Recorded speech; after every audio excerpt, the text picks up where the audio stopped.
Nah, Bapak Ibu Saudara sekalian, senang hari ini, siang ini kita bisa berjumpa lagi bersama. Kita melanjutkan serial kita, What Do You Think Of? Apa yang Anda pikirkan?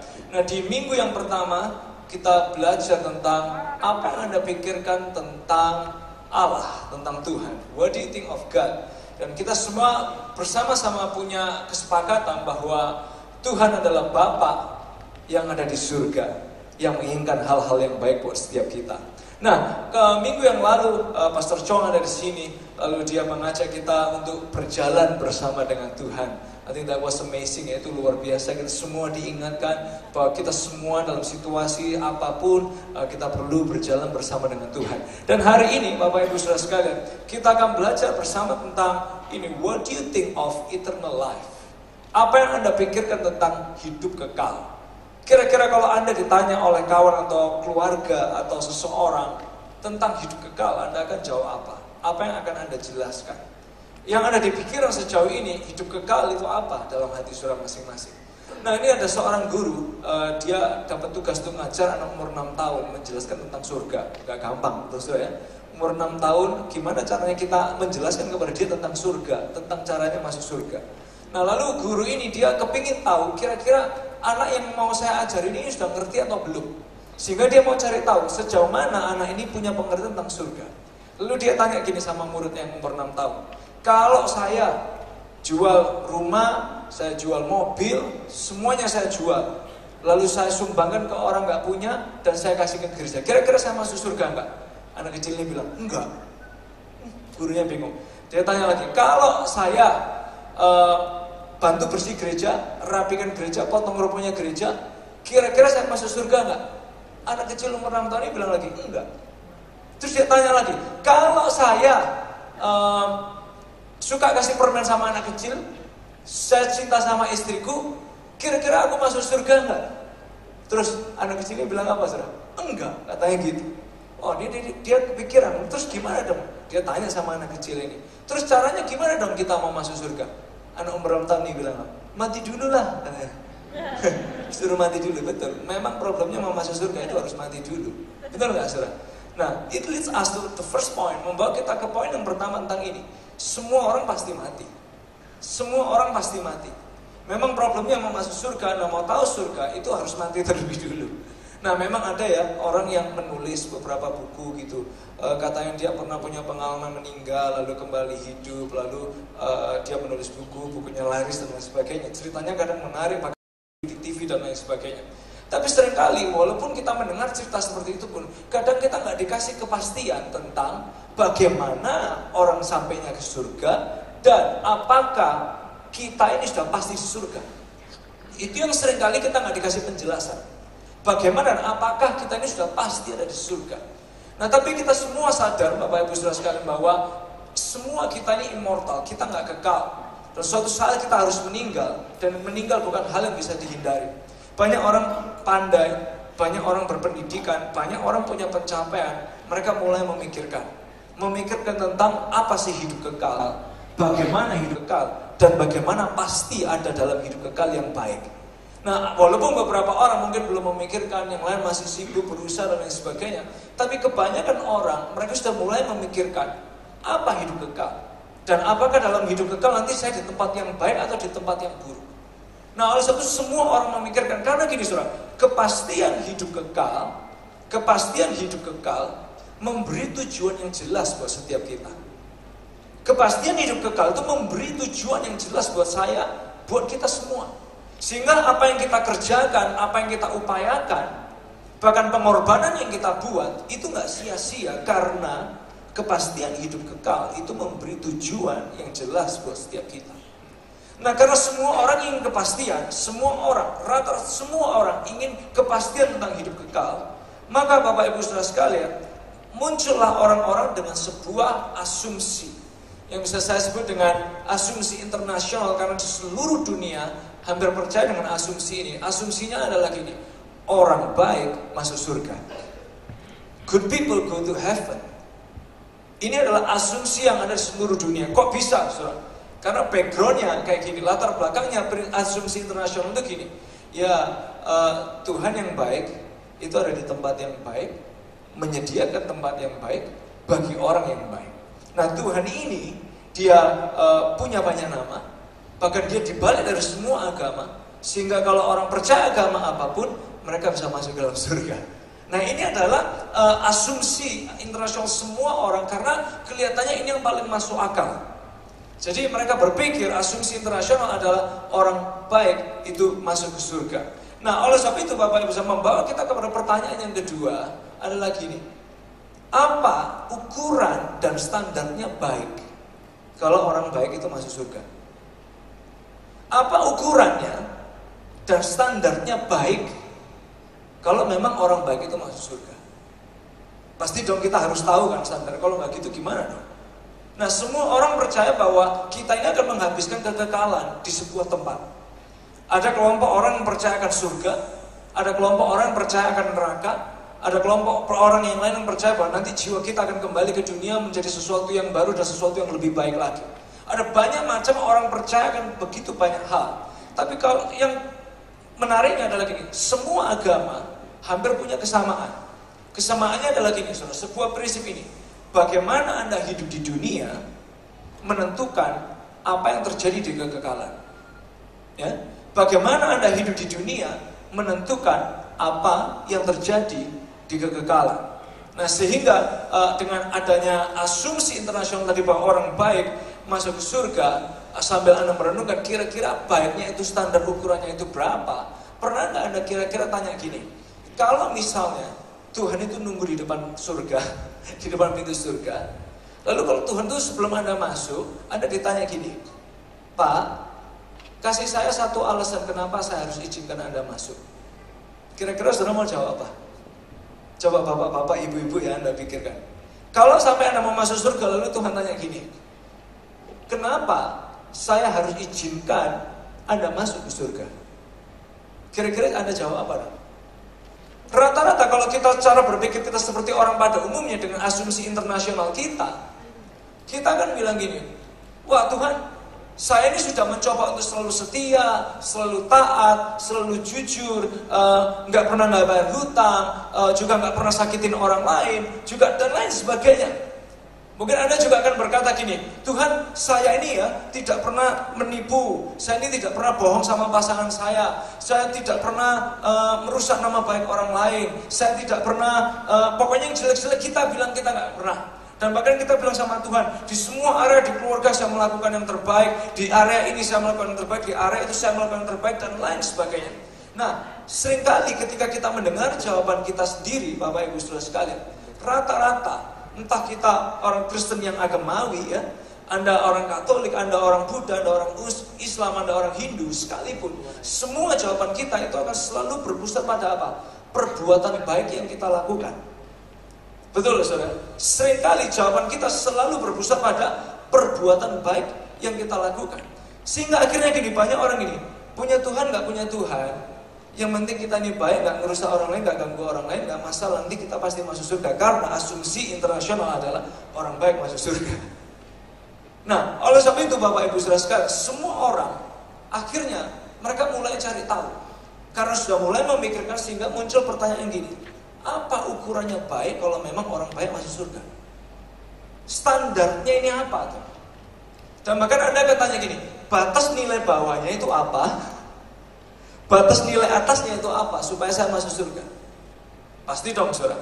Kalau Anda nggak bisa tahu batas nilai bawah, batas nilai atasnya, kira-kira nanti kita masuk surga atau kita nggak punya kepastian masalahnya. Dan seringkali Anda juga gini, kira-kira saya ini sudah kurang berapa poin lagi untuk jadi orang yang baik, yang pantas masuk surga. Nah, kalau Anda usianya sudah 70 lebih, pasti Anda mikirnya sudah gini, Tuhan, waktu saya ini cukup nggak ya untuk membuat keseimbangan jumlahnya ini?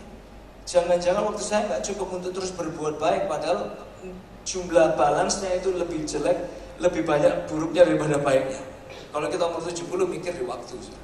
Kalau masih muda ya, oke lah, santai-santai. Sehingga semua kita pasti tanya dong, standarnya ini mana? Ukurannya ini sudah sampai di berapa? Nah, sambil kita merenungkan itu, sekarang pertanyaannya lagi gini, kira-kira menurut saudara, yang memegang seluruh dunia ini siapa? Oke, jawabannya Tuhan, semua rata-rata setuju ya, Tuhan. Lalu Anda bilang gini, wah kalau Tuhan, harusnya Tuhan kasih tahu dong kepada kita. Kira-kira standarnya, ukurannya ini apa? Supaya paling enggak kita ini tahu.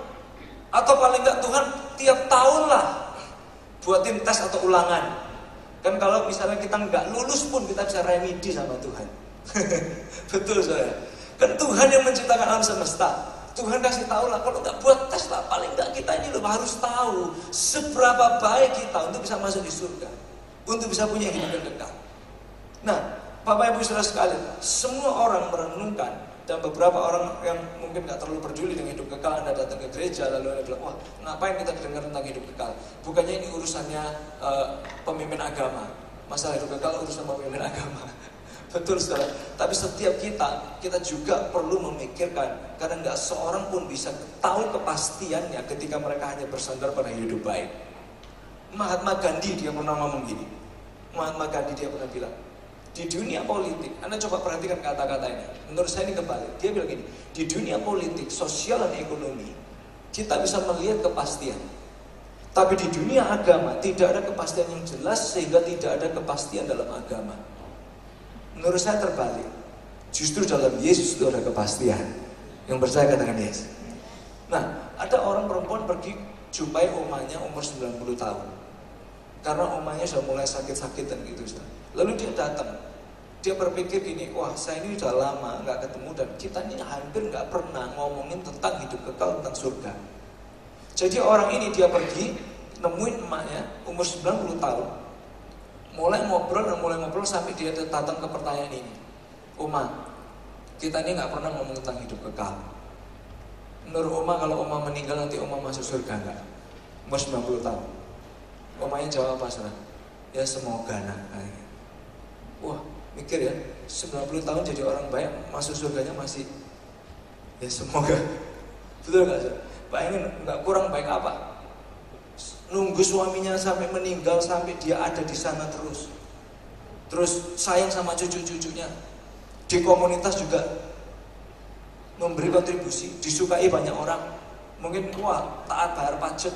Kalau nyetir mobil di tol tulisannya cuma 60, dia mungkin nggak lebih 60 gitu, saudara. Mungkin gitu ya. Baiklah, 90 tahun jadi orang baik, tapi masih kadang dia berpikir, semoga bisa masuk dalam surga. Nah, kalau saat itu Bapak Ibu saudara, semua orang rata-rata kalau diukur dari kebaikan tidak pernah ada kepastian. Karena apa saudara? Tidak seorang pun bisa kasih tahu saudara seberapa baik untuk masuk di surga. Anda nggak percaya? Nanti ulang, telepon semua tokoh agama yang ada di Surabaya ini. Nanti Anda paling cuma dapat informasi, kan teorinya dan lain sebagainya. Tapi Anda nggak pernah dikasih tahu ukurannya sebaik apa kita bisa masuk ke surga. Karena tidak seorang pun bisa memberitahu kepada kita kejelasan seberapa baik dan ukuran standarnya supaya kita bisa masuk di surga. Nah, oleh sebab itu Bapak Ibu Saudara sekalian, dalam sebuah ayat ada sebuah pembicaraan antara Yesus dengan seorang pemuda yang kaya raya. Di Matius pasal yang ke-19 ayat yang ke-16 sampai ayat yang ke-22. Matius pasal yang ke-19 ayat yang ke-16 sampai ayat yang ke-22. Matius pasal 19 ayat 16, kita hanya baca ayat 16 dan 17 saja. Lalu nanti kita loncat ke ayat yang ke-26 ya, di perikop ini. Matius 19 ayat 16, 17 dan 26. Nah, suatu ketika ada orang muda, kalau dibilang muda, sukses, berhasil, sopan bukan main dan baik bukan main. Ayo, siapa yang gak kepingin punya menantu yang kayak gitu? Semua kepingin, saudara. Nah, orang ini, saudara, dia termasuk orang yang dibilang, wah baik bener lah, suksesnya bukan main, berhasil. Nah, suatu ketika dia datang sama Yesus, dia tanya gini. Perhatikan ya saudara, karena ini ada beberapa hal yang harus kita perhatikan dari ayat 16 dan 17. Seorang datang kepada Yesus dan berkata, Guru, saudara mau tahu pertanyaannya apa? Menarik sekali. Dia bilang gini, perbuatan baik apakah yang harus kau perbuat untuk memperoleh hidup yang kekal? Very common questions. Sebuah pertanyaan yang sangat umum, dan orang ini dia datang kepada Yesus tanya gitu. Yesus, perbuatan baik apakah yang harus aku perbuat untuk beroleh hidup yang kekal? Dalam arti kata lain, sampai di level berapa sampai to the point apa, sampai standar apa perbuatan baik yang harus aku perbuat supaya aku ini bisa masuk hidup kekal. Dan pertanyaan kayak gini buat Yesus sesuatu yang funny. Coba lihat ayat 17, jawaban Yesus. Jawab Yesus, apakah sebabnya engkau bertanya kepadaku tentang apa yang baik? Terserah mau tahu Yesus jawabnya apa? Hanya satu yang baik. Ditanya, aku ini harus melakukan perbuatan baik apa supaya aku masuk punya hidup kekal? Yesus jawabnya cuma gini, hanya satu yang baik. Salah satu hal ini yang Yesus tahu, tidak mungkin anak muda ini logikanya bisa sampai ke sana. Nggak mungkin bisa. Jadi Yesus hanya bilang, hanya satu yang baik. Karena yang dimaksud satu itu apa, saudara? Ada satu pribadi namanya Yesus yang mengampuni dosa untuk beroleh hidup yang kekal. Karena bagi Yesus, perhatikan ini bomnya buat kita di hari ini. Bagi Yesus, hidup kekal bukan hadiah bagi orang baik, tapi pemberian Tuhan bagi orang yang diampuni. Bagi Yesus, sekali lagi, saudara, hidup kekal bukan hadiah bagi orang baik, tapi pemberian Tuhan bagi orang yang diampuni. Terus saudara bisa menangkap yang orang muda ditanyakan, apa yang harus aku lakukan untuk hidup kekal, perbuatan baik seperti apa? Yesus bilang, perbuatan baik model apa yang kamu mau? Yesus cuma bilang, hanya satu yang baik. Yesus memberi pengampunan dosa untuk beroleh hidup kekal. Tapi orang muda ini gak mungkin klik. Makanya Anda lihat, diperhatikan di ayat 17, Yesus ngomong gini, dilanjutkan sama dia. Tapi jikalau engkau ingin masuk ke dalam hidup, dia nggak bilang kalau kamu mau masuk dalam hidup kekal, enggak. Yesus bilangnya gini, tapi jikalau engkau ingin masuk ke dalam hidup, artinya apa? Hidup benar, mau hidup baik, hidup ya dan lain sebagainya. Dia bilang gini, turutilah segala perintah Allah. Kalau cuma mau hidup benar, mau hidup baik, yes you can, turuti semua perintah Allah. Tapi orang muda ini kurang apa lagi Tuhan? Saya sudah menghormati orang tua, saya sudah gini, saya sudah gitu, saya sudah gini dan lain sebagainya.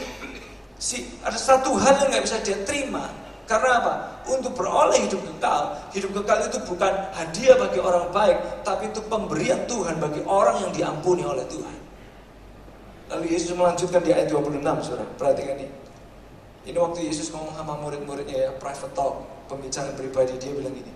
Yesus memandang mereka dan berkata, bagi manusia hal ini tidak mungkin. Apa yang gak mungkin? Hidup kekal lewat perbuatan baik, gak mungkin. Tapi bagi Allah segala sesuatu mungkin, karena Tuhan yang memberi pengampunan dosa untuk beroleh hidup yang kekal. Dan percaya dengan amin. Nah di sini loh saudara, rata-rata semua orang berpikirnya kayak gitu. Dalam Yohanes pasal 3, ada seorang pemimpin agama Yahudi mau ngobrol sama Yesus. Mau ngobrol sama Yesus tentang apa? Hidup kekal. Dia punya pencapaian, dia sudah gini, dia sudah gitu dan lain sebagainya. Now he's thinking, he's interested. Dia mulai berpikir, dia mulai tertarik pada apa? Hidup kekal, surga. Waktu dia ngomong sama Yesus tentang hidup kekal, tentang surga, saudara, Yesus menjawabnya dengan sebuah jawaban yang sangat, menurut saya sangat aneh. Karena orang ini kepingin tahu, kira-kira perbuatan baik apa yang cukup buat saya untuk bisa membuat saya sampai kepada hidup kekal, dan kira-kira standarnya, ukurannya baik itu seperti apa supaya saya masuk di surga. Tapi saudara mau tahu, waktu ngomong sama Yesus tentang hidup kekal, Yesus bilang gini, jawabannya nyeleneh, aneh. Yesus bilang gini, kalau kamu gak lahir lagi, kalau kamu gak dilahirkan baru, kamu gak akan mungkin bisa beroleh hidup kekal. Gak bingung saudara? Orang sampai ngomong, mana mungkin aku ini masuk ke rahim ibuku lagi, dilahirkan lagi. Saudara nangkep maksudnya? Karena Yesus sedang bicara soal apa? Dia sedang bicara soal pengampunan dosa untuk beroleh hidup yang kekal. Tapi orang ini logikanya gak bisa sampai ke sana. Oleh sebab itu, sekali lagi Yesus ingin menekankan kepada mereka semua bahwa hidup kekal itu bukan hadiah bagi orang baik, tapi hidup kekal adalah pemberian Tuhan bagi orang yang apa saudara? Diampuni. Bagi orang yang apa saudara? Diampuni. Diampuni oleh Tuhan. Nah, ketika Anda memperhatikan cerita ini, maka saudara akan mulai menyadari, oh ternyata asumsi internasional tentang orang baik masuk surga memang nggak terlalu kuat. Karena apa saudara? Masalahnya yang pertama adalah gini, tidak ada standar yang jelas untuk mengukur kita. Tidak ada standar yang jelas untuk mengukur kita. Ini masalahnya dari asumsi internasional itu tadi. Nah, kalau nggak ada standar yang jelas untuk mengukur, lalu kira-kira hidup Anda diukur dengan apa dong? Anda sendiri nggak punya kepastian. Kecuali Anda buka Alkitab. Di Alkitab saudara, standarnya itu ada di sini. Dan Anda mau tahu, standarnya itu setinggi langit. Karena di Alkitab sudah ada yang namanya hukum Taurat. Anda miss one point, Anda nggak pantas mestinya. Di Alkitab kita ada 10 perintah Allah, itu sudah standar. Very high level standar yang Tuhan kasih buat kita. Dan Tuhan tahu, semua orang rata-rata kalau bicara tentang ukurannya apa Tuhan, standarnya apa Tuhan, supaya kita bisa masuk surga. Nih, baca Alkitab, hukum Taurat. Pasti kita udah mundur dulu, jebles dulu Anda disuruh baca hukum Taurat. Melangkah salah, melangkah gini salah, melangkah gitu salah. Banyak banget dosanya. Karena apa? Kalau kita udah bicara standar sama Tuhan, Tuhan punya standar yang tinggi. Tapi pertanyaan, bisa tak memenuhi standar yang tinggi dari Tuhan dengan perbuatan baik? Wah, saudara nangis-nangis menjalani hidup nih. Makanya dalam Roma 3 ayat 23 sampai 24, Anda baca ini, saudara. Roma 3 ayat 23 sampai 24. Roma 3 ayat 23 sampai 24. Ayatnya bilang ini, karena semua orang telah berbuat dosa dan telah kehilangan kemuliaan Allah. Betul saudara ya? Karena apa? Kita mau minta standar. Ayo kasih aku standar, kalau perlu tes ulangan. Di tes ulangan pun secara teori bisa, tapi secara perbuatan nggak bisa. Benar saudara ya? Lalu kita bilang ini, semua orang telah berbuat dosa dan telah kehilangan kemuliaan Allah. Ayat 24 berarti ini. Dan oleh, kita baca bersama 23, oleh kasih karunia telah dibenarkan dengan cuma-cuma karena penebusan dalam Kristus Yesus. Semua orang ini dapat hidup kekal karena apa saudara? Penebusan oleh Yesus Kristus. Penebusan oleh Yesus Kristus. Sehingga masalahnya dari asumsi internasional yang pertama tadi, nggak ada standar yang jelas untuk mengukur kita. Yang kedua, tidak ada cara untuk mengukur progres kita. Nggak ada cara untuk mengukur progres kita. Anda mau tahu kok bisa nggak ada caranya? Kalau di perusahaan, organization level, Anda bisa. Anda buat grafik. Di sekolah, Anda buat diagram. Kalau Anda suruh mengukur kesalahan Anda sendiri, bohong nanti nilainya. Makanya nggak ada cara untuk mengukur progres kita, benar saudara? Tuhan yang tahu. Tapi kalau kita suruh mengukur sendiri, masa sih Tuhan? Cuman nggak datang ibadah sekali loh. Anggap aja baik lah. Benar nggak sih? Kalau kita nggak gitu toleransinya terlalu tinggi, nggak ada cara untuk mengukur progres kita. Yang ketiga, asumsi internasional itu ya, orang baik masuk surga itu kelemahannya dari kalau sampai asumsi ini benar, maka semua yang Yesus lakukan bagi kita itu percuma. Kalau sampai asumsi ini benar, maka semua yang Yesus kerjakan di atas kayu salib buat kita semuanya percuma. Oleh sebab itu siang ini kita tuh tanya sama Tuhan, kita tanya dalam pikiran kita masing-masing, bagaimana kita tahu kita selamat dan kita punya hidup kekal? Bukankah ini yang ditanyakan oleh semua orang? Bagaimana kita ini tahu kita ini selamat dan kita punya hidup kekal? So, ada sebuah cerita, saya ingin Anda baca cerita ini. Di sini Anda akan temukan jawabannya. Dalam Lukas pasal yang ke-23. Lukas pasal yang ke-23 ayat 41 sampai 43. Lukas pasal yang ke-23 ayat 41 sampai 43. Ini adalah cerita di mana Yesus di atas kayu salib. Seperti yang kita tahu, famous story, ketika Yesus ada di atas kayu salib, dia didampingi oleh dua penjahat, betul, di kanan kirinya, ya kan? Dan kalau Anda baca cerita ini adalah percakapan Yesus dengan salah satu penjahat yang ada. Ayat 41 sampai 43 berkata gini. Ini penjahat ini ngomong ini. Kita memang selayaknya dihukum, sebab kita menerima balasan yang setimpal dengan perbuatan kita. Tapi orang ini tidak berbuat sesuatu yang salah. Lalu ia berkata, kata-kata yang gini, Yesus, ingatlah akan aku apabila engkau datang sebagai raja. Kata Yesus kepadanya, aku berkata kepadamu, sesungguhnya hari ini juga engkau akan ada bersama-sama dengan aku di dalam Firdaus. Itu artinya di surga. Wah, so simple lah, gampang. Saudara, pernah nggak Anda bisa bayangkan dua penjahat ini? Kalau Yesus melayani 3 tahun setengah, saya pikir ya, asumsi saya dari ini, kemungkinan mereka itu udah di penjara selama itu. Nggak pernah dengar Yesus ngajar, nggak pernah dengar Yesus buat mujizat, nggak pernah lihat Yesus buat perkara ajaib. Yang mereka tahu, ini tiba-tiba waktunya penyaliban hukuman mati, sampailah mereka juga ikut ke sana. Waktu mereka di atas Golgota, mereka lihat, kok ada satu orang yang jadi pusat perhatian. Nah, dari 2 penjahat ini, saudara, lucunya gini. Yang satu marah-marah juga sama Yesus, padahal nggak pernah kenal, nggak pernah dengar. Euforia ya, kalau euforia kan bisa gitu. Yang lain hinang, ini juga ikut. Oh iya kamu ini gini dan sebagainya. Nah, tapi ada satu orang lagi penjahat, dia observasi. Kalau saya lihat orang ini observasi demikian rupa selama berjam-jam berdiri di samping Yesus di atas kayu salib. Ketika Yesus disiksa, dia diam. Yesus dihina, dia diam. Yesus disakiti, dia diam. Sampai ada satu kata yang keluar dari kata-kata Yesus, dia bilang ini, Bapak, ampunilah mereka karena mereka nggak ngerti apa yang mereka perbuat. Penjahat ini observasi terus, lihat terus, sampai dia itu mungkin saya yakin dia berpikir, he's thinking something dalam pikiran, siapa orang ini kok bisa demikian rupa mengasihi semua orang yang jahatnya kayak gitu.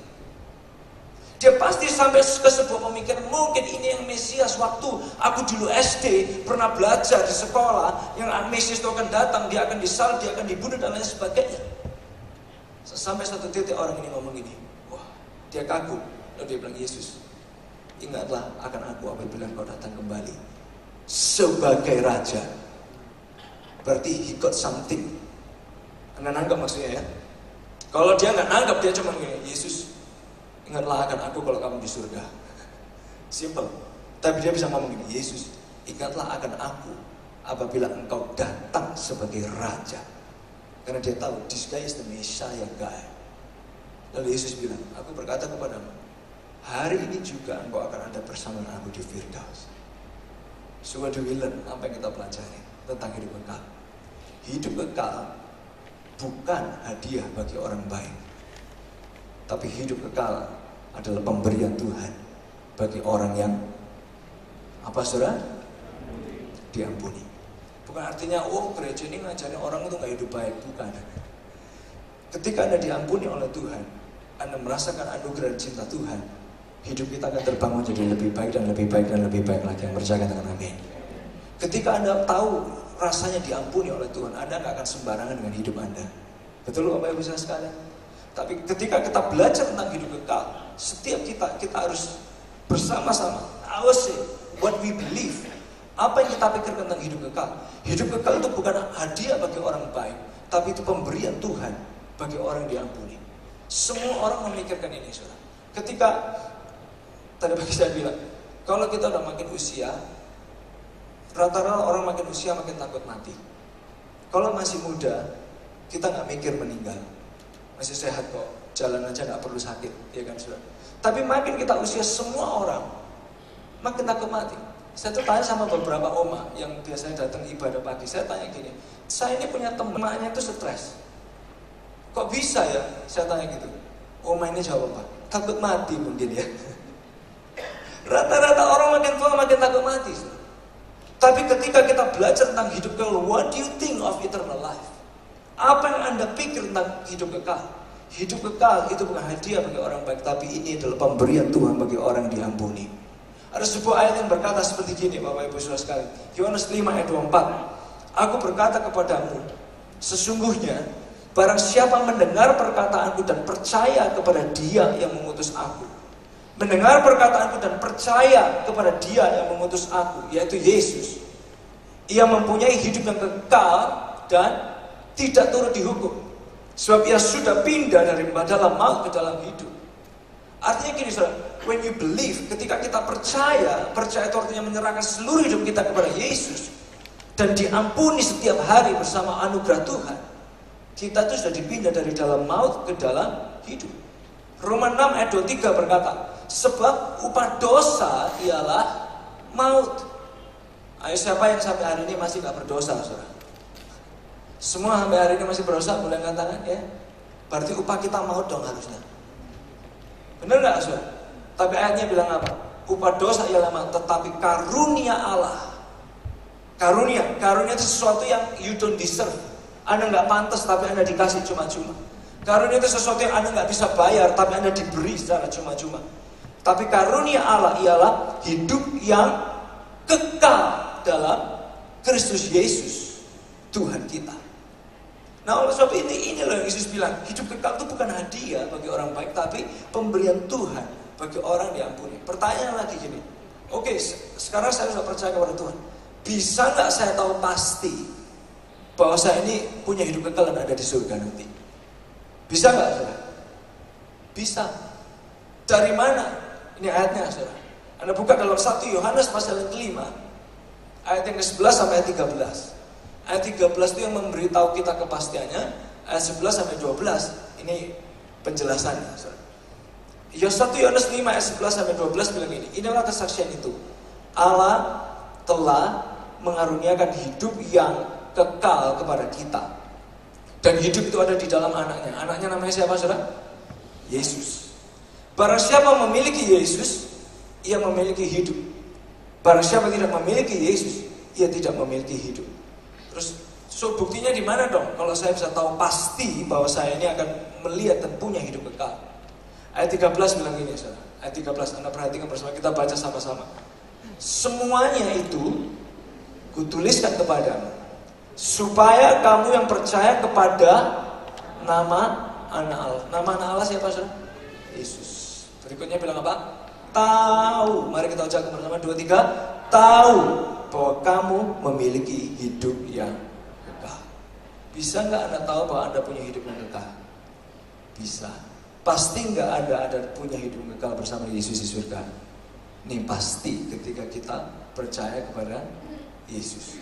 Nah, oleh sebab itu Bapak Ibu Saudara, eternal life itu bukan hadiah, tapi itu pemberian Tuhan buat orang diampuni. Saya ingin menutup dengan sebuah cerita. Suatu kali ada pesta, diundanglah 10 pagar ayu. 10 pagar ayu. Setiap pagar ayu bak pelita. Waktu pagar ayu datang, yang 5 ini datang bak pelita. Pelita itu kayak lampu gitu, saudara ya. Yang 5 datang sudah ada minyaknya, isi pelitanya. 5 pagar ayu yang lain bawa bawa pelita tapi nggak ada minyaknya pelitanya. Terus yang menikah ini nggak datang pengantinnya. Lama nggak datang. Sudah ditunggu-tunggu nggak datang. Sampai mereka ketiduran. Waktu mereka ketiduran, tiba-tiba dipanggil. Woi, mempelainya sudah datang nih. Mempelainya sudah mau datang. Bangunlah 10 orang pagar ayu ini. Lalu yang 5, karena tadi pelitanya sudah diisi minyak, masih nyala. Yang 5 lagi karena pelitanya nggak diisi minyak, sudah mau mati. Dia bilang gini sama yang isi minyak, tolong dong kasih minyakmu buat kita. Yang isi minyak yang ngomongin, oh kita nggak bisa, nanti mati. Kamu lebih baik pergi aja beli. Waktu mereka pergi beli, mempelai datang, pintu tadi tutup. Waktu mereka kembali, loh mana nih acara pengantinnya?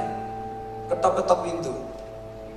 Yang punya pernikahan ngomong, sorry kita nggak kenal kamu. Saya mau tanya cerita dari mana? Matius 25. Betul saudara? Gadis yang bijaksana dan gadis yang bodoh. Tuhan cuma bilang apa di ayat 13, the very last word dari perikop itu, berjaga-jagalah karena kamu tidak tahu kapan saat dan waktunya tiba. Berjaga-jagalah karena kamu tidak tahu kapan waktu dan saatnya akan tiba. Oleh sebab itu apa? Orang yang mempersiapkan pelita dengan minyak itu orang mempersiapkan dirinya untuk hari ketika dia harus pulang ke surga. Tapi orang yang tidak mengisi pelitanya dengan minyak, itu kayak orang yang who cares? Masa penting sekarang mikirin hidup kekal? Itu buat yang tua-tua, itu buat yang sudah sakit-sakitan. Tapi semua orang perlu mempersiapkan diri seperti yang bijaksana. Gak hanya bilang berjaga-jagalah karena kamu tidak tahu kapan waktu dan saatnya tiba. Nah, oleh sebab itu Bapak Ibu Saudara sekalian, setiap kita perlu untuk hidup dalam anugerah Tuhan. Tiap hari diampuni oleh Tuhan dan memperserahkan seluruh hidup kita sepenuhnya kepada Yesus. Mari kita bangkit berdiri bersama-sama.